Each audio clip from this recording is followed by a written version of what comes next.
Sutton! Sutton! Sutton, help me! Help me, Sutton! Please, help! Help!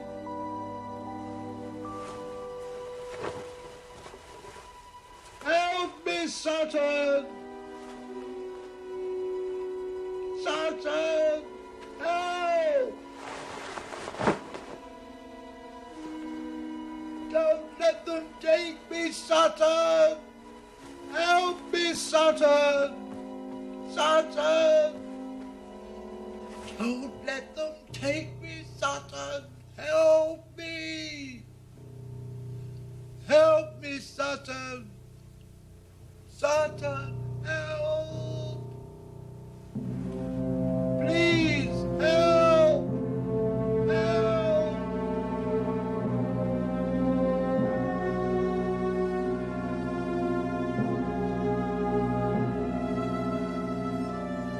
Help me!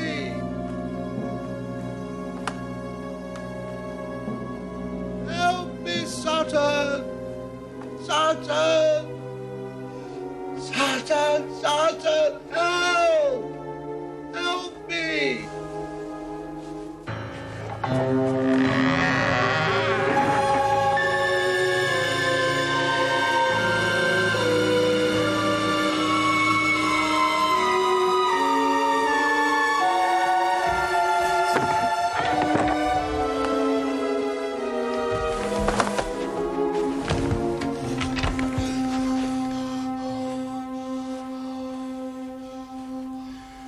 Sutton! Sutton!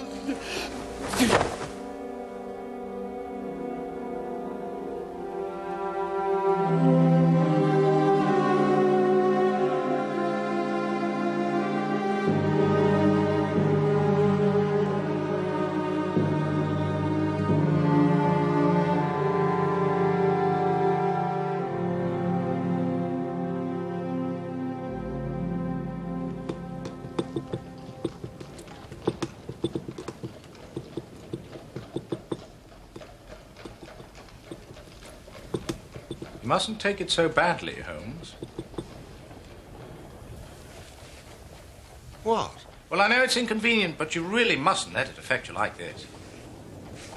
Whatever do you mean? You are sitting there, boiling with indignation because you have been forced to leave the warmth and comfort of 221B by the ardour of Mrs. Hudson's spring cleaning. Oh, my dear Watson, however did you deduce that? By simply applying your methods, Holmes. Indeed. You'll agree that you are not here for either a shave or a haircut. That is true. How did you know? Because you invariably shave yourself. And you are patently not due for a haircut for another 2 weeks. Correct. And you left our rooms in some haste. You are without either your gloves or your cane. Go on. Well, I know that Mrs. Hudson has been trying to complete her spring cleaning all day. Now, you have been sitting there, frowning, eyes tightly closed, grinding your teeth, and all the time your fingers have been drumming like pistons on the arm of that chair. So, given all this evidence, even I cannot fail to deduce that you have quarrelled with our good housekeeper and sought refuge in the sanity of the barber's shop. You cannot deny that I am right. Ah, Watson, you could not be further from the truth. I am here to get our good barber's advice as to this specimen of hair found at the scene of the bloody misadventure last Tuesday in Deptford.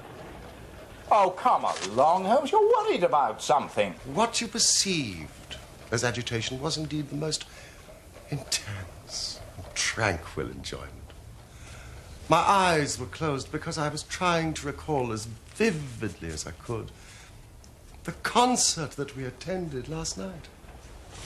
You were grinding your teeth. That is because I made a slight error in my recollection of Joachim's fingering in his cadenza. In the third movement of the Beethoven Violin Concerto.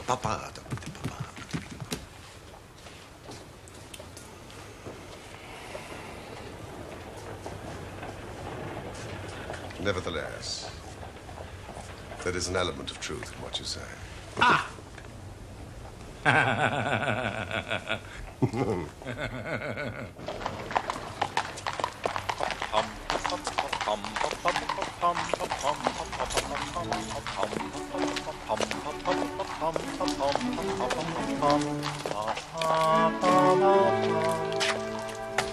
A doctor's. A general practitioner's, I perceive. Not been long in practice or had much to do. Come to consult us, I fancy. Lucky we came back.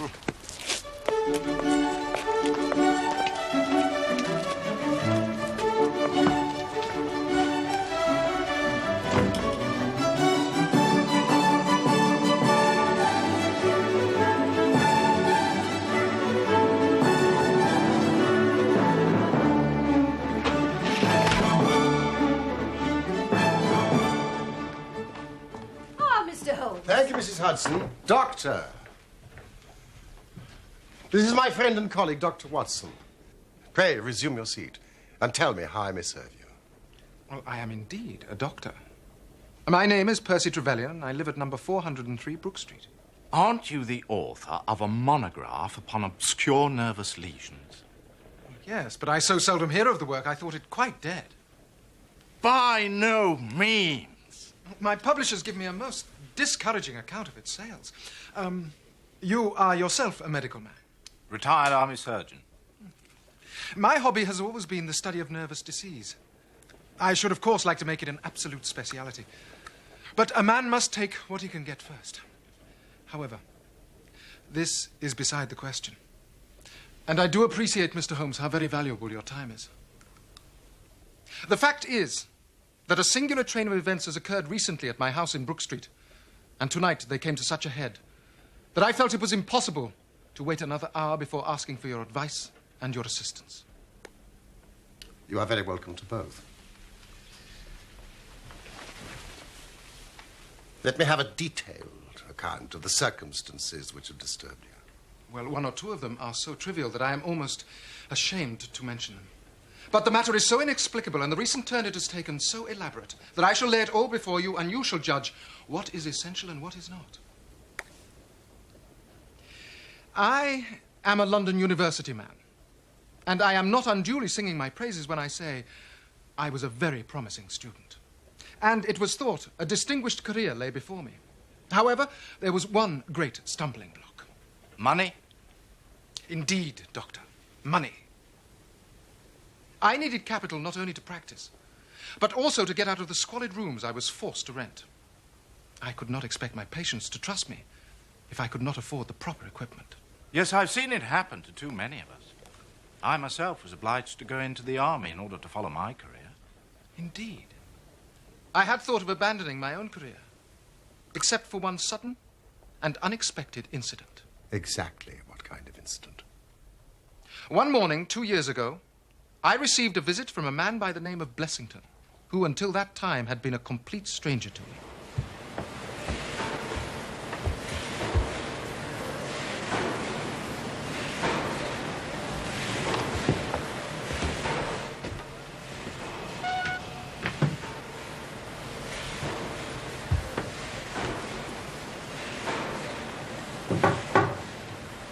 Come in.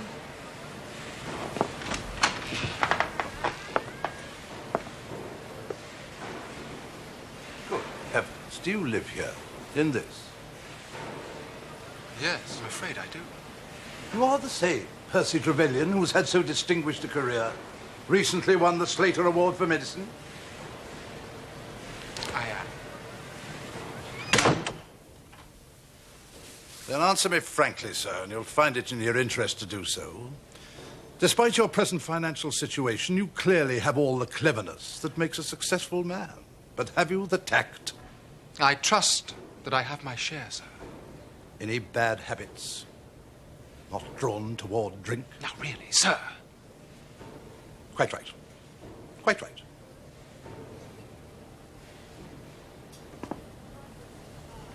but I was bound to ask. Why? Why, sir? Simply, why, with all these qualities, are you not in practice? Come now, it's the old story, more in the brains than in the pocket, eh?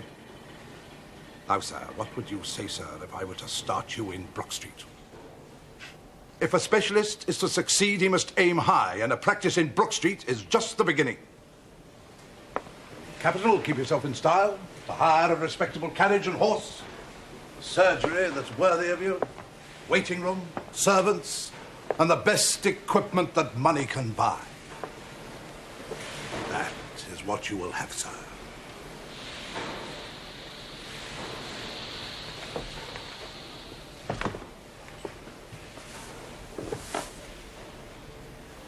But why? It's just like any other investment. Safer than most. And what am I to do? I'll tell you. I will take the house, furnish it, pay the maids, and run the whole place. All you have to do is to wear out the chair in your consulting room. And then you hand over to me 3/4 of everything you earn. And keep 1/4 for yourself. Now, what do you say to that, sir? Do you agree? This, then, Mr. Holmes, was the strange proposal with which Mr. Blessington approached me. I will not weary you with how we bargained and negotiated. But it ended with my moving into the house next quarter day and starting in practice on very much the same conditions as he had suggested.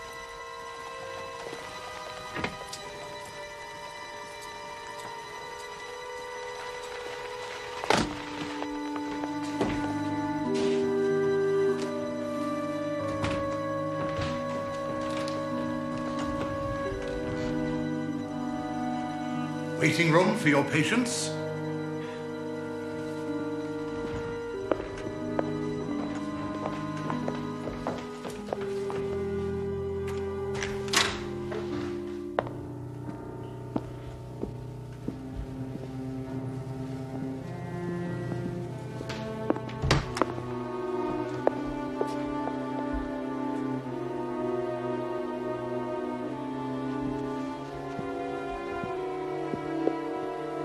Your consulting room.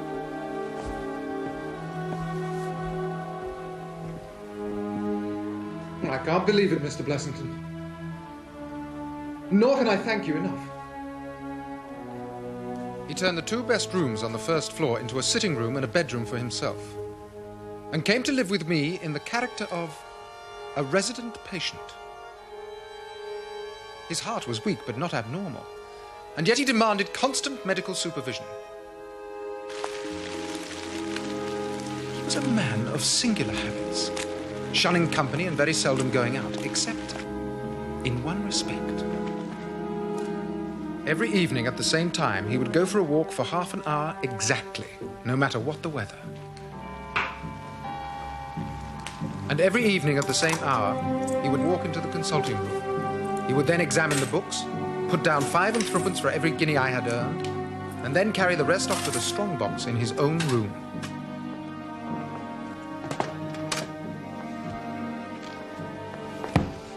I may say with confidence, Mr. Holmes, that he never had occasion to regret his speculation. From the first, it was a success. And during the last 2 years, I have made him a rich man. So much, Mr. Holmes, for my past history and my relations with the resident patient, Mr. Blessington. It only remains for me now to tell you what has occurred to bring me here tonight. Some weeks ago, Mr. Blessington came down to me in, as it seemed to me, a considerable state of agitation. Dr. Trevelyan! Dr. Trevelyan! Dr. Trevelyan! Dr. Trevelyan! Dr. Trevelyan! Dr. Trevelyan, sir! Mr. Blessington, calm yourself, sir. Calm myself! Calm myself! But, my dear sir, have you not heard of the burglary? Burglary? Where? No, not here, sir, not here. But it could have been. It could have been.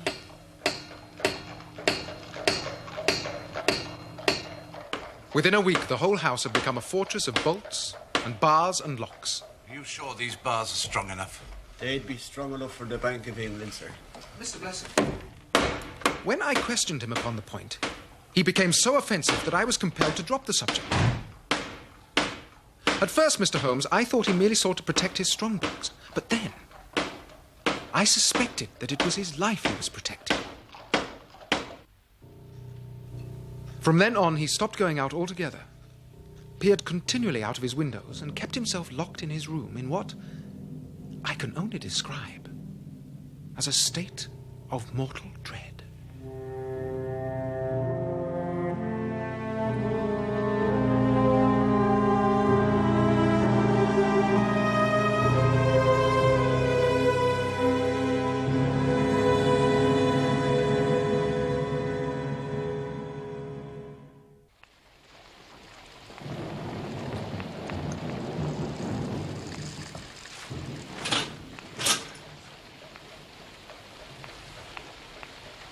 Dr. Trevelyan, before you continue, you say you found this man, Blessington, prostrate on his bed, clutching a newspaper. And more precisely, the remains of a newspaper, for he had torn it to shreds. Torn to shreds. Do you recall the contents of this newspaper at all? I'm afraid not, even if I'd known what I was looking for. When was this? It was some weeks ago, the beginning of May, I think. Gradually, as time passed, his fears appeared to die away, and he renewed his former habits. Good evening, Dr. Trevelyan. Wonderful evening outside. I'm beginning to enjoy my walks again. And then, suddenly, a fresh event reduced him to the pitiable state of prostration in which he now lies. What happened was, yesterday I received this letter from a Russian nobleman now resident in England, who suffers from catalepsy. In it, he announces his intention of visiting me for a consultation this very evening at 6:15.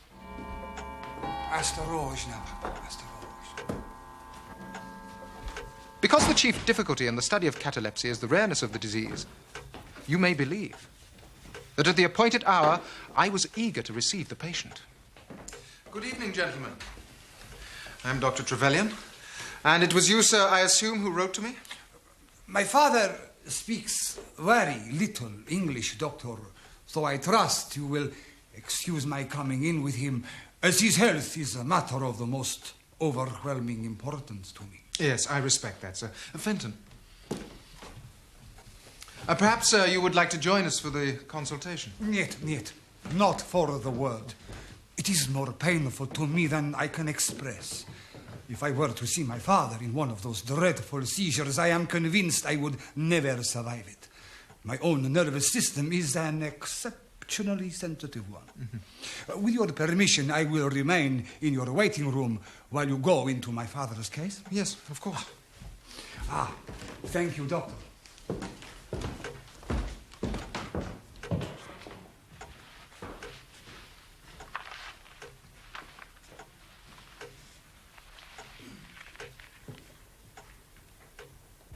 Thank you, Benton.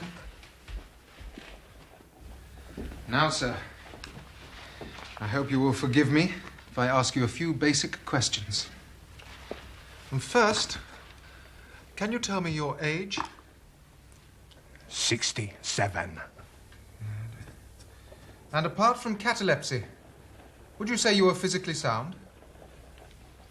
Normally, do you have good health? No headaches? Abdominal pain? Any pain at all? No. Good. Naturally, I will examine you thoroughly, but this is merely a preliminary. Do you smoke cigars? Yes. Do you drink alcohol? Vodka. Vodka? I see. Every day?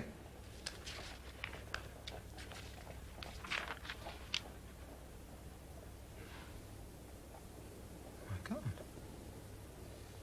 I didn't expect it.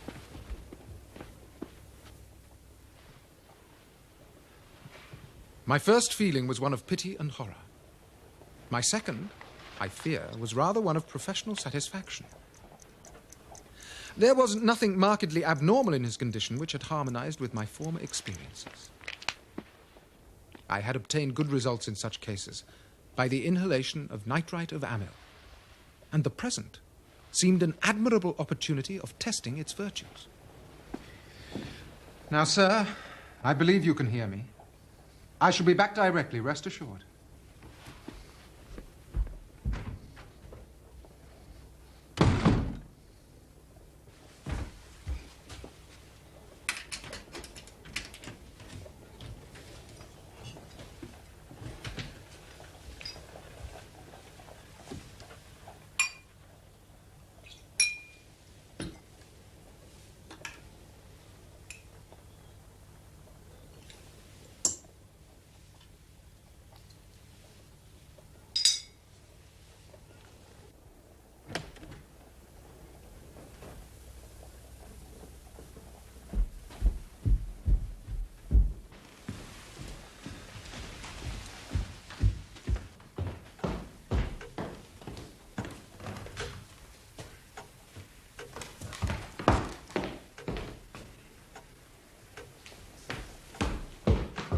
Fenton! Fenton!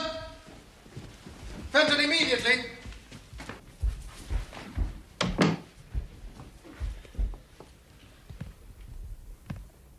Fenton, the two gentlemen you showed in less than 15 minutes ago, did you see them leave? Leave? No, sir. Are you sure? I'm positive, sir.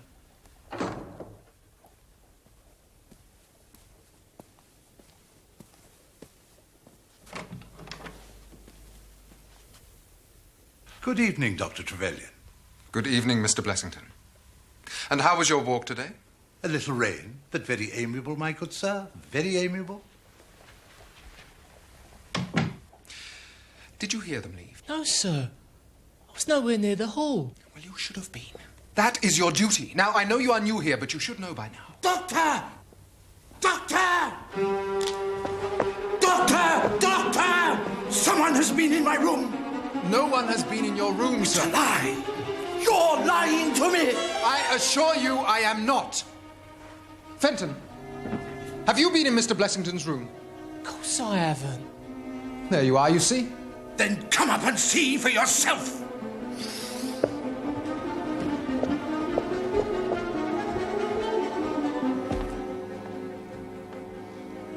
Now, sir.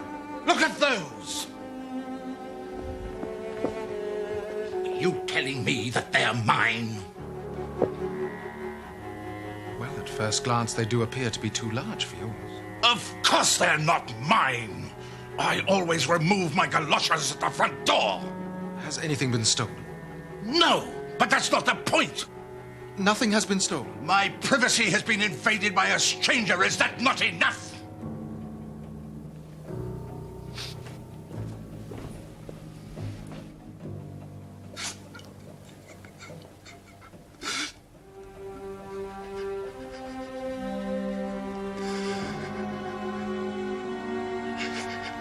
Mr. Blessington? Mr. Blessington? Leave me alone. Go away, leave me alone. Surely there's something I can do to help. Shall I call the police? No. No, not those bunglers.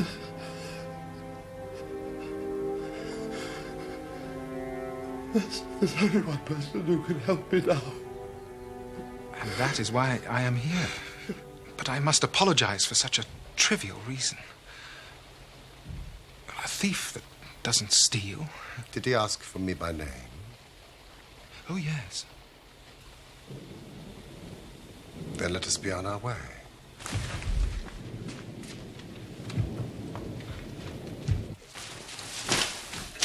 Thank you. This way?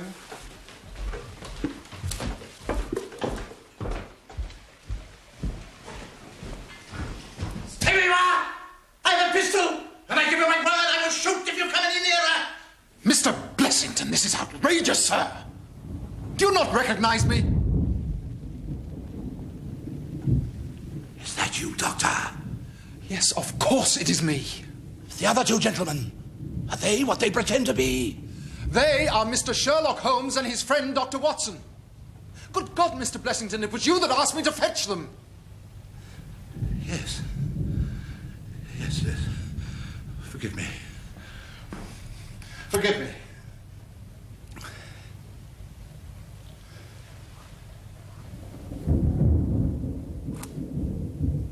Gentlemen, do come up. I'm sorry if my precautions have annoyed you. Good evening, Mr. Holmes. I'm sure I'm very much obliged to you for coming round. No one has ever needed your advice more than I. No one. I expect Dr. Trevelyan has told you of this unwarrantable intrusion into my rooms. Why, sir, Mr. Blessington, who are these two men? Which two men? I don't know them. Then why do they wish to molest you? Molest me? You can hardly expect me to answer that. You mean that you don't know? Come in here, please. Just have the kindness to step in here.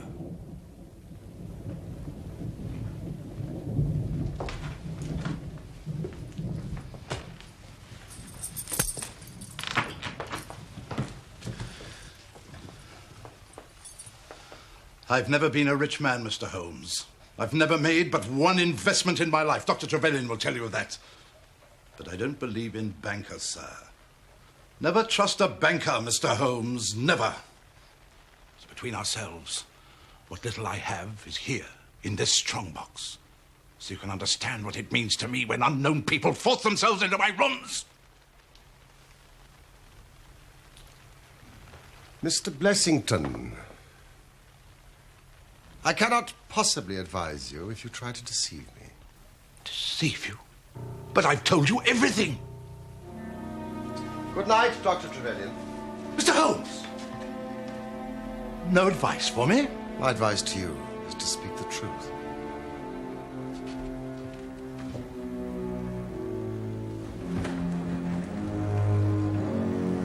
Holmes?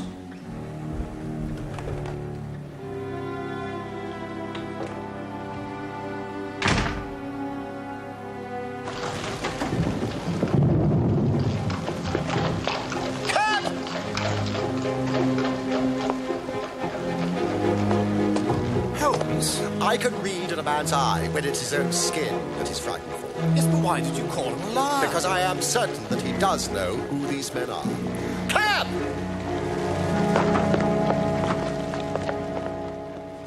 The young Russian penetrated to Blessington's rooms while his confederate kept the doctor from interfering. And, of course, catalepsy is a very easy complaint to imitate. Yes, I know. I've done it myself.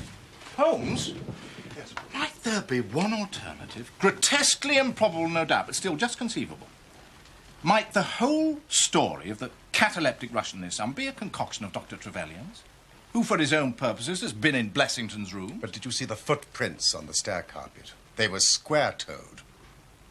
Quite unlike Blessington's, which are round, and 1 1/3 inches longer than Dr. Trevelyan's. I think we can sleep on this, Watson. But I should be surprised if we do not hear from Brook Street in the morning.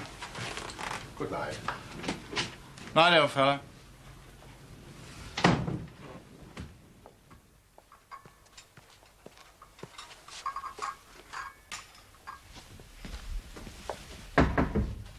Morning, Doctor.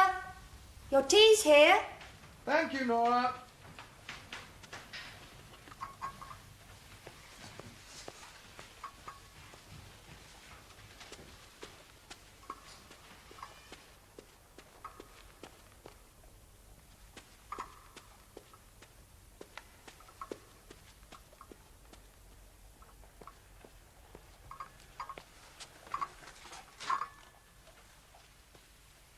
Mr. Blessington, your breakfast tea.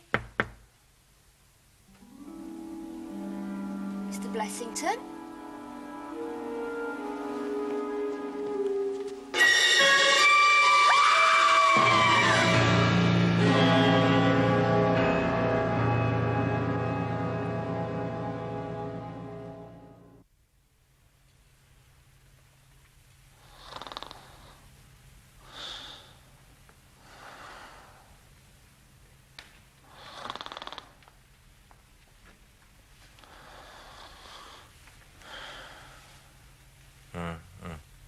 Watson. Get dressed quickly.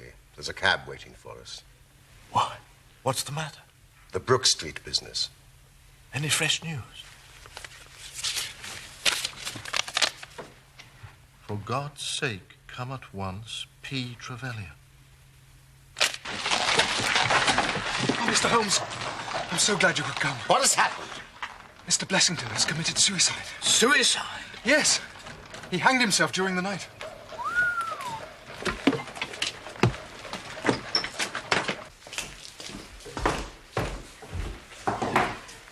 Has the body been touched?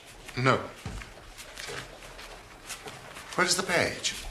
Nowhere to be found.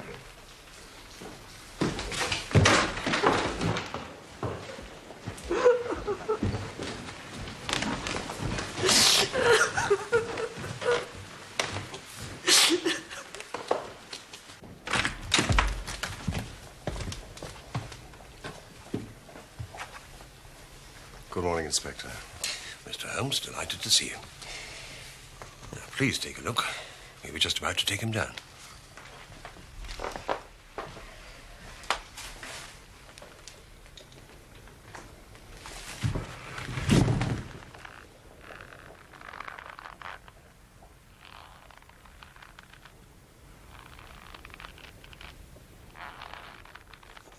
Right, Inspector. Stretcher!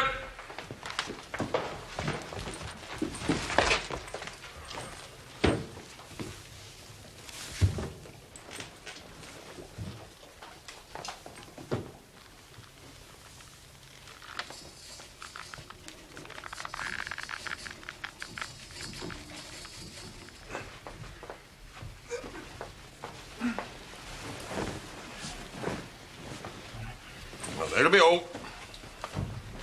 Have you heard of the events leading up to this affair? Yes, Dr. Trevelyan has told me something of them. And have you formed an opinion? As far as I can see, the man was driven out of his senses by fright. The bed has been well slept in. There was his impression deep enough for all to see. It is about 5 in the morning, you know, that suicides are most common. That would be about the time that he hanged himself.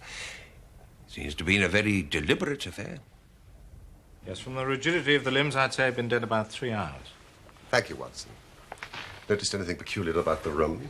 There was a screwdriver on the mantelpiece, and he seems to have smoked heavily during the night. I found these in the fireplace. Huh.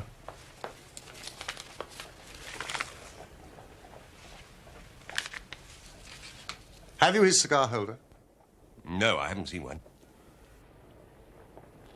His cigar case, then? Yes, it was in his coat pocket.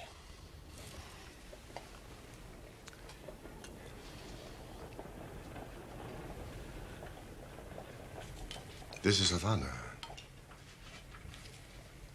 And these others are the cigars of the peculiar sort which are imported by the Dutch from their East Indian colonies. They're usually wrapped in straw, you know, and are thinner for their length than any other brand. I don't suppose you've read my monograph on cigars and cigar ash. Well, No, of course not. Thank you. These have been smoked with a holder, and these without. These have been cut by a not very sharp knife, and these have had their ends bitten off by a set of very excellent teeth. There were 3 men here last night. Good heavens. But nothing was stolen, so what were they doing here? That is what we have to find out. How did they get in? The same way we did, through the front door. But the door was barred in the morning. Then it was barred after they left. Well, how do you know that? I saw their traces. If you will just give me a few moments, Inspector, I may be able to give you some further information.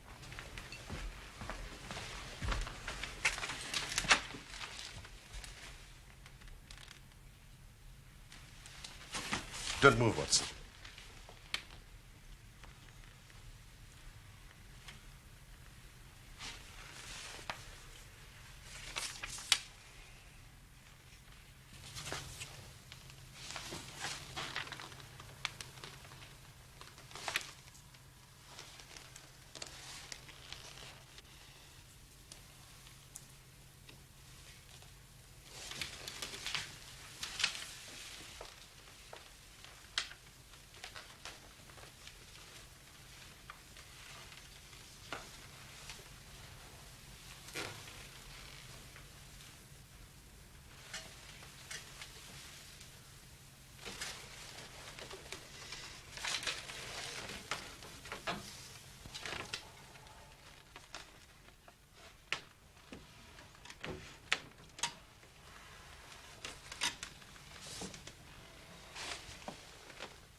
The actual facts are very simple. I shall be surprised if by the afternoon I cannot give you the reasons for them as well. But Holmes, can't you tell us anything now? Oh. There is no doubt as to the sequence of events. There were three of them in it. A young man, an old man, and a third, to whose identity I have no clue. The first two, I need hardly remark, were the same who masqueraded as the Russian Count and his son. So we can give a very good description of them, can we not, Dr. Trevelyan? They were admitted by a Confederate inside the house. They entered the hall, the older man first, the younger man second, and the unknown man in the rear. They ascended the stairs.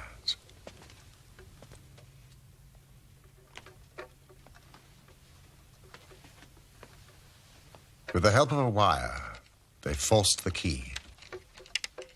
Even without the lens, you can see where the pressure has been applied.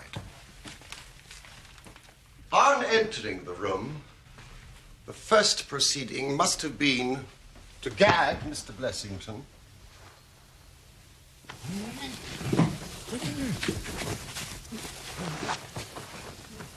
Having secured Blessington, it is evident to me that a consultation of some sort was held, probably in the nature of a judicial proceeding.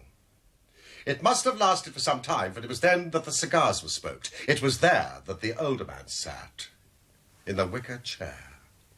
It was he who used the cigar holder. The younger man sat there. He knocked his ash off against the chest of drawers. The unknown fellow paced up and down. Blessington, I think, sat upright in the bed, but of that I cannot be absolutely certain. It ended, of course, by them taking Blessington.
You know, this matter was so prearranged that it is my belief that they brought with them some sort of block or pulley to serve as a gallows. Oh, yes, a gallows, Inspector. This was a revenge ritual. What an extraordinary story. But what proof? I'll have it before the day's out. You haven't explained about the screws and the screwdriver. Oh, that was to fix up the block or pulley. But when they saw the chandelier hook, they naturally saved themselves the trouble. Now, Inspector, I suggest that you immediately make inquiries about the page and arrest him. Certainly, Mr. Holmes. I will be back here a little before 3 o'clock. Good day, Chief.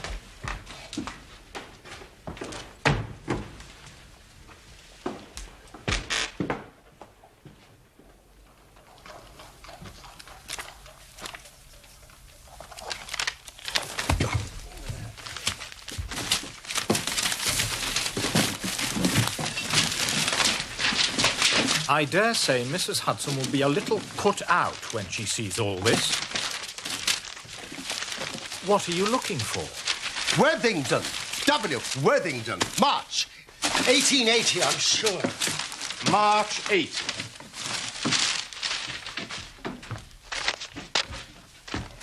'80.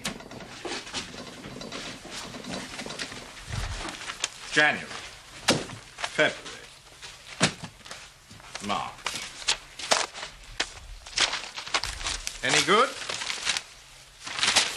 Watson. Blessington. Or Sutton, as he was known then. Mrs. Hudson. Your little boat is coming along beautifully, Doctor. Oh, thank you, Mrs. Hudson. I must run.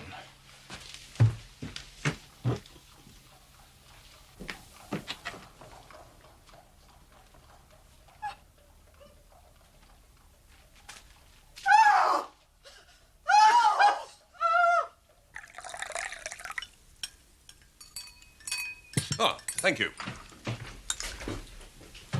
Dr. Trevelyan, any news, Inspector? Yes, sir, we've got the page, drinking his earnings 2 streets away. And I've got the men. You've got them? Or at least I've got that identity. The Worthington bank gang? Precisely. Well, then Blessington must have been Sutton. Exactly. Well, that makes it clear as crystal. Not to me, I'm afraid. Dr. Watson, would you... You may have heard of the great Worthington Bank affair. There were 5 men in it. The 3 who were in this room, a 4th named Cartwright, and Blessington.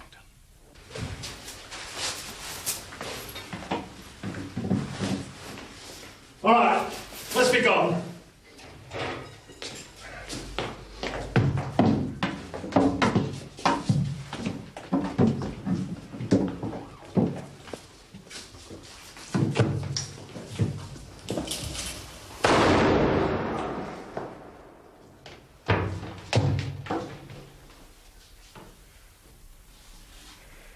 It's a hanging job now. Only if someone squeals.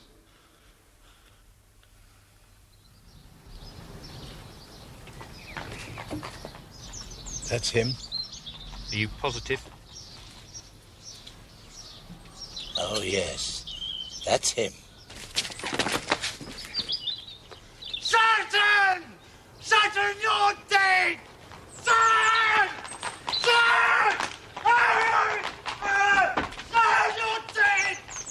Sutton! Don't worry, Mr. Sutton. Sutton! It's a hanging job now. Sutton! You here? Sutton, or Blessington, who was the worst of the gang, turned informant. On his evidence, Cartwright was hanged, and the other 3 got 15 years apiece. Biddle, Haywood, and Moffat were released from prison just a few weeks ago, which was several years before their full term. It was news of their release which caused Blessington to panic and have this house secured. So it was not the fear of burglary that had frightened him? No. That was a mere blind. And so setting me up in practice was an elaborate charade to protect himself.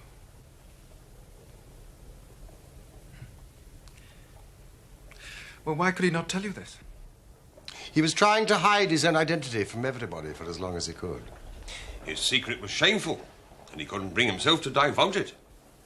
However, wretch as he was still living under the shield of British law.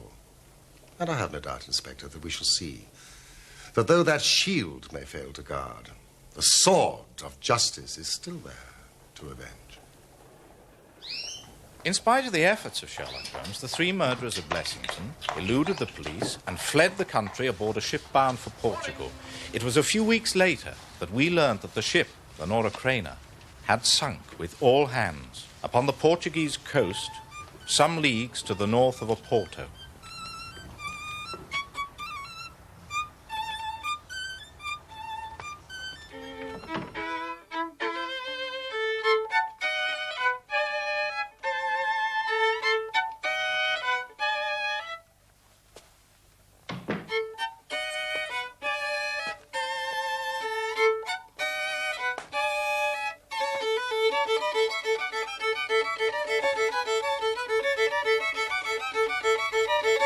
Holmes!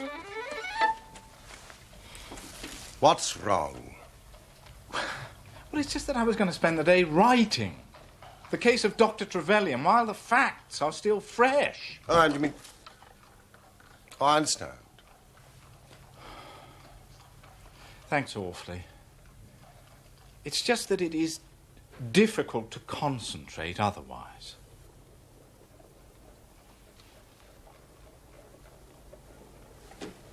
What will you entitle this particular account? I didn't know you were interested in my writing. I am always interested in your choice of titles. Well, I thought I'd call it the Brook Street Mystery.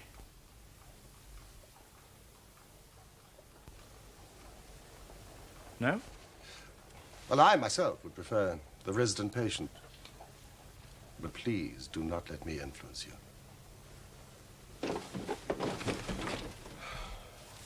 Brook Street Mystery. No doubt would suffice.